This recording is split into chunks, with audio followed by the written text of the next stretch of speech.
आज हम सीखेंगे एक्सेल में वी लुकअप का यूज़ कैसे कर सकते हैं। तो यहाँ पे देखिए ये मेरा पूरा डेटा है और ये मेरा जहाँ पे मुझे डेटा सर्च करनी है वो मैंने यहाँ पे लिखा है। अब यहाँ पे करना क्या है, आप चाहते हैं कि ऑर्डर आईडी जैसे ही मैं यहाँ पे डालूं तो मुझे वो डिटेल मिल जाए जिस इस ऑर्डर आईडी के अगेंस्ट में यहाँ पे लिखा हुआ है। तो मैं इस जगह पे वी लुकअप का यूज़ करूँगा। वी लुकअप का एग्जैक्टली यूज़ होता है सिर्फ सर्च करने के लिए और भी बहुत कुछ करने के लिए। सपोज आपके पास बहुत बड़ा डेटा है, आप उसमें एक स्पेसिफिक डेटा को सर्च करना चाहते हैं तो हम लोग वी लुकअप का यूज़ करते हैं। तो ये मैंने छोटा डेटा क्रिएट किया है, इसमें आपको दिख रहा होगा कि ऑर्डर आईडी आप जैसे ही क्लिक करोगे यहाँ ऑटोमेटिकली उसके बगल में जो रिजल्ट होगा वो यहाँ पे शो कर देगा। मतलब हम सर्च करेंगे कि जैसे जिस ऑर्डर आईडी को मैं यहाँ पे लिखूंगा यहाँ पे ऑटोमेटिकली सर्च होके आ जाए। तो वी लुकअप चलिए शुरू करते हैं। यहाँ पे सबसे पहले आपको लिखना है equals to V lookup. V lookup लिखने के बाद यहाँ पे पूछ रहा है लुकअप वैल्यू। लुकअप वैल्यू का मीनिंग होता है कि आप जिसे देख के रिजल्ट सर्च करना चाहते हैं, डेटा को सर्च करना चाहते हैं। मैं क्या चाहता हूँ कि ये जो नंबर्स है इसे देख के वी लुकअप उसका डेटा सर्च करके मुझे दे दे। तो मैं क्या करूँगा, इस सेल को सेलेक्ट कर लूँगा ताकि इस सेल में जब भी कोई डेटा या नंबर्स आएंगे इस डेटा में जो है वो यहाँ पे अगर लिखा जाए तो ऑटोमेटिकली ये सर्च करके देगा। तो लुकअप वैल्यू का मतलब होता है जिसे देख के आप डेटा सर्च करना चाहते हैं। तो मैं इस पर क्लिक कर दूंगा तो ये देखिए F2 का मीनिंग F कॉलम का सेकेंड रो में ये वाला डेटा है। फिर कॉमा प्रेस करेंगे, उसके बाद लिखा हुआ है टेबल एरे।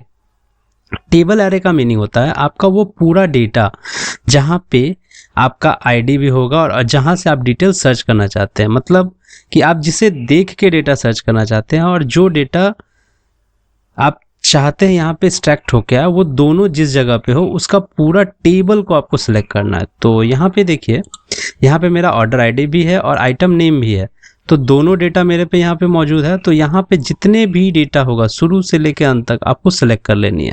तो टेबल एरे का मीनिंग होता है आपका डेटा जहाँ पे है उस सभी डेटा को सिलेक्ट करना है, सिंपल। इसके बाद फिर कॉमा दे देंगे। फिर आता है column index number. Column index number का मतलब क्या होता है कि वी लुकअप को मुझे बतलाना पड़ता है कि कहाँ पे आपका डेटा रखा हुआ जिसे आप सर्च करना चाहते हैं। तो याद रखिएगा पहला कॉलम में आपका वही डेटा होना चाहिए जिसे देख के आप सर्च करना चाहते हैं, और दूसरा तीसरा चौथा या कोई भी कॉलम नंबर में ये जो ऊपर वाला ABCD है ये कॉलम है, इसमें कोई भी डेटा जिस जगह पे आपका डेटा रखा हुआ है उस कॉलम को यहाँ पे लिखना होता है। तो मेरा पहला कॉलम में जिसे देख के मैं सर्च करना चाहता हूँ वो डेटा है, और जो रिजल्ट मुझे पाना है वो दूसरे कॉलम में है। तो मैं 2 दबाऊंगा, यहाँ पे देखिए 1 2 यानी दूसरे कॉलम में है तो मैं यहाँ पे करूँगा 2। अगर तीसरे कॉलम में डेटा होता जो मैं आगे आपको बतलाऊंगा तो यहाँ 3 लिखते। तो यहाँ पे मैंने 2 लिखा क्योंकि यहाँ मुझे दूसरा डेटा चाहिए, तो मैंने कॉमा डाला। उसके बाद आपको सिंपली 0 कर देना, 0 का, उसके बाद ब्रैकेट ऑफ कर देना और एंटर प्रेस करना है। अब आप देखिए जैसे ही मैंने यहाँ पे जो नंबर डाला है उसका रिजल्ट यहाँ पे शो कर गया। आप यहाँ पे देख सकते हैं 1205 CPU। सपोज मैं यहाँ पे चेंज करता हूँ 1206, तो ये देखिए मॉनिटर आ गया।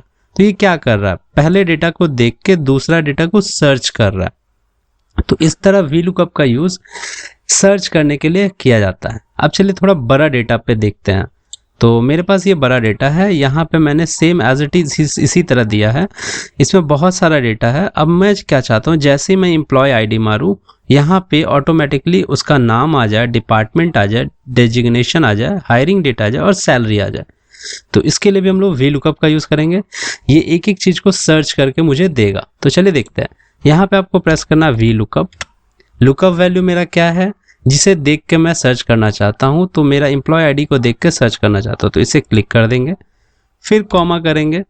अब क्या है, टेबल एरे। टेबल एरे मतलब जहाँ पे आपका सारा डेटा रखा हुआ है। तो मेरा सारा डेटा कहाँ है, यहाँ से लेके यहाँ तक और पूरा नीचे तक, है ना, आपको दिख रहा होगा। तो मैं ये क्या करूँगा, सारा डेटा यहाँ से सर्च कर लूँगा, सिलेक्ट कर लूँगा। सिलेक्ट करने के बाद फिर आपको कॉमा दे देना है।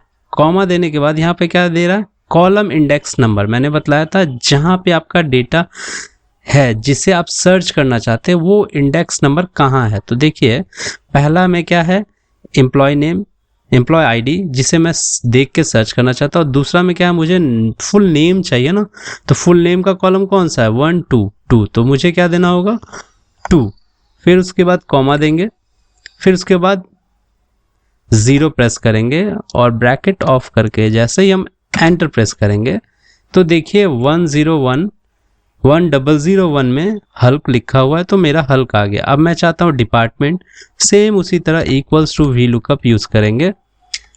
मेरा कौन सा लुकअप वैल्यू है, तो एम्प्लॉय आईडी मेरा लुकअप वैल्यू, उसके बाद फिर कॉमा देंगे।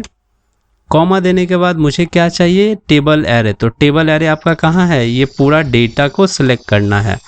सिलेक्ट किए, उसके बाद कॉमा, फिर यहाँ पे क्या दिया है, कॉलम इंडेक्स नंबर। अब मुझे क्या चाहिए, डिपार्टमेंट। तो डिपार्टमेंट आपके डेटा में कितने नंबर में है, 1 2 3, तो मैं यहाँ पे क्या दूंगा 3, फिर कॉमा प्रेस करूंगा और फिर 0 देख के ब्रैकेट ऑफ कर दूंगा। ये मेरा फॉर्मूला कंप्लीट हुआ। अब मैं इसे एंटर करूंगा तो देखिए हल क्या है, ह्यूमन रिसोर्सेज, मतलब कि ये HR है, तो HR डिपार्टमेंट में ये आ गया। उसी तरह फिर डेजिग्नेशन, मैं क्या कर रहा हूँ, सब सेम फार्मूला है और उसके बाद इसमें आप देख सकते हैं यहाँ पे सिर्फ मैं कॉलम इंडेक्स नंबर को चेंज कर रहा हूँ, तो ये ऑटोमेटिकली आ रहा है।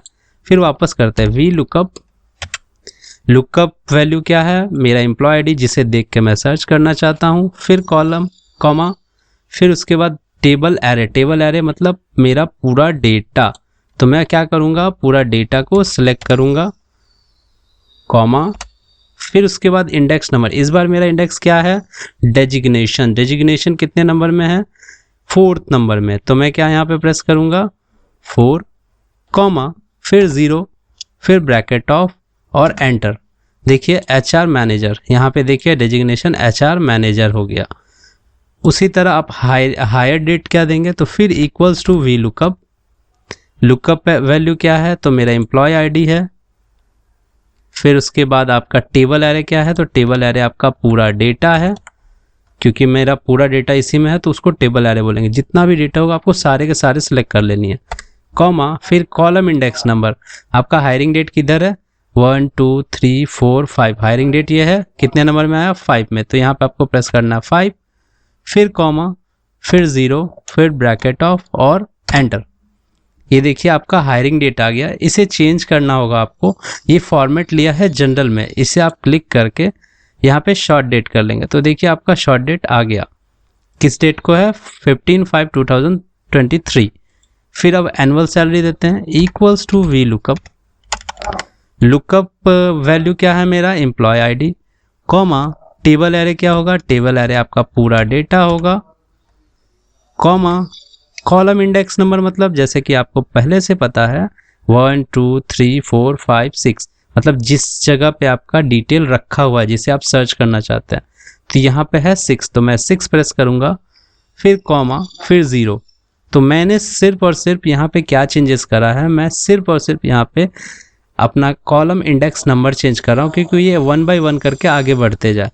उसी तरह एंटर करूँगा तो यहाँ पे देखिए सैलरी आ गया। इसे आप $साइन में भी कन्वर्ट कर सकते हैं या रुपीज़। यहाँ पे देखिए मैंने रुपीज़ साइन में इसे कन्वर्ट किया। अब आप जब भी यहाँ पे डिटेल में एम्प्लॉय आईडी चेंज करेंगे, यहाँ पे देखिए ऑटोमेटिकली ये डिटेल आपको बताते चला जाएगा। जैसे मैं यहाँ पे प्रेस कर रहा हूँ, देखिए आपका डिटेल, सपोज मैं ये डालता हूँ तो देखिए आपका सबका डिटेल यहाँ पे आ रहा है। तो इस तरह से आप आसानी से किसी भी डेटा में एक स्पेसिफिक डेटा को सर्च कर सकते हैं। अगर आपके पास बहुत लंबा डेटा है और आप वहाँ से चाहते हैं कि स्पेसिफिक बंदे का या एक स्पेसिफिक आइटम का डिटेल सर्च करना, तो आप वी लुकअप का यूज़ कर सकते हैं, जैसे कि मैंने यहाँ पे किया है। उम्मीद करता हूँ आपको ये वीडियो पसंद आई होगी। पसंद आई तो लाइक करें, और इसके बाद की वीडियो में आपको दिखलाऊंगा कि इस तरह से आप कैसे बना सकते हैं ताकि ईजिली एक सीट से दूसरे सीट में सर्च किया जा सके। सपोज मैं यहाँ पे दिखला देता हूँ, यहाँ पे मैं जैसे ही 3 दूंगा, देखिए डेटा सर्च होके आ गया। ये डेटा क्या कर रहा है, वहीं से उठा के आपको यहाँ दे रहा। मैं वापस से यहाँ पे 1 करता हूँ तो देखिए हल्का आ गया। तो इस तरह से आसानी से आप एक डैशबोर्ड टाइप भी बना सकते हैं अपने एक्सेल शीट में। तो ये वाली ऑप्शन को मैं अगले वीडियो में बतलाऊंगा।